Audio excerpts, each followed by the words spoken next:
പ്രതിപക്ഷ ഉപനേതാവ് സ്ഥാനത്തെ ചൊല്ലി സിപിഐയും സിപിഎമ്മും കടുംപിടുത്തം തുടരുകയാണ്. രണ്ടു പാർട്ടികളെയും സംസ്ഥാന സെക്രട്ടറിമാർ തമ്മിൽ ചർച്ച നടത്തിയെങ്കിലും പരിഹാരമായില്ല.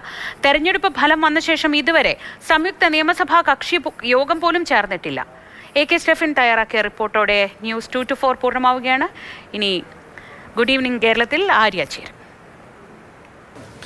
അതിസങ്കീർണമായ അവസ്ഥയാണ് LDFിനകത്ത് രൂപപ്പെട്ടിരിക്കുന്നത്. പ്രതിപക്ഷ ഉപനേതാവ് സ്ഥാനം വേണമെന്ന നിലപാടിൽ തന്നെ CPIയും CPMും കടിച്ചു തൂങ്ങുകയാണ്. ആ കടുംപിടുത്തം തുടരുകയാണ്. ആരും പരസ്പരം അയഞ്ഞു കൊടുക്കാൻ തയ്യാറാകുന്നില്ല. പരസ്യമായി എടുത്ത നിലപാട് ഇന്നത്തെ ഉപേക്ഷ ചർച്ചയിൽ രണ്ട് നേതാക്കളും ആവർത്തിച്ചു.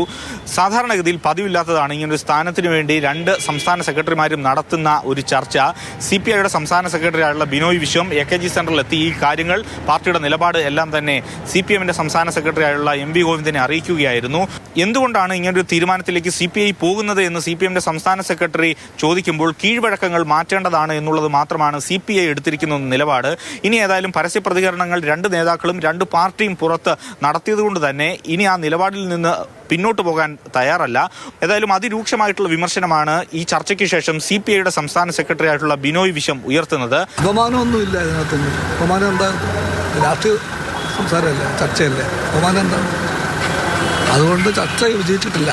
ഇടതുപക്ഷ ജനാധിപത്യ മുന്നണി, അതിൽ ഓരോ വാക്കിനും അർത്ഥമുണ്ട്.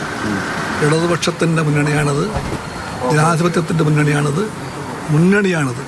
ആ അർത്ഥം ഉൾക്കൊള്ളാൻ CPIക്ക് പറ്റും, CPMനും പറ്റേണ്ടതാണ്. ഇനി ഏതായാലും രണ്ട് നേതാക്കൾക്കും രണ്ട് പാർട്ടികൾക്കും ഈ നിലപാടിൽ നിന്ന് പിന്നോട്ട് പോകാൻ കഴിയില്ല. എങ്ങനെ ഈ പ്രശ്നത്തിന് പരിഹാരം ഉണ്ടാക്കുമെന്നുള്ളതാണ് എടുത്തു കാണേണ്ടത്.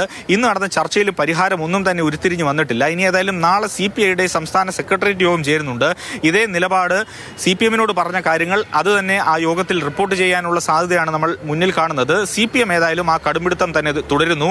വലിയ ക്ഷീണം ഉണ്ടാക്കുന്നത് ഇടതുമുന്നണിക്കാണ്. കാരണം രണ്ടാഴ്ച കഴിയുമ്പോൾ ബജറ്റ് സമ്മേളനമാണ്, ബജറ്റ് അവതരണമുണ്ട്. അല്ലെങ്കിൽ പ്രതിപക്ഷം കൂടുതൽ സജീവമായി രംഗത്ത് ഇറങ്ങേണ്ട സമയം കൂടിയാണ് കടന്നു വരുന്നത്. പാർലമെന്ററി പാർട്ടി യോഗം പോലും ചേരാൻ കഴിയാത്ത അവസ്ഥയിലേക്ക് LDF എത്തി നിൽക്കുകയാണ്. AK Stephin, Mathrubhumi news, Thiruvananthapuram.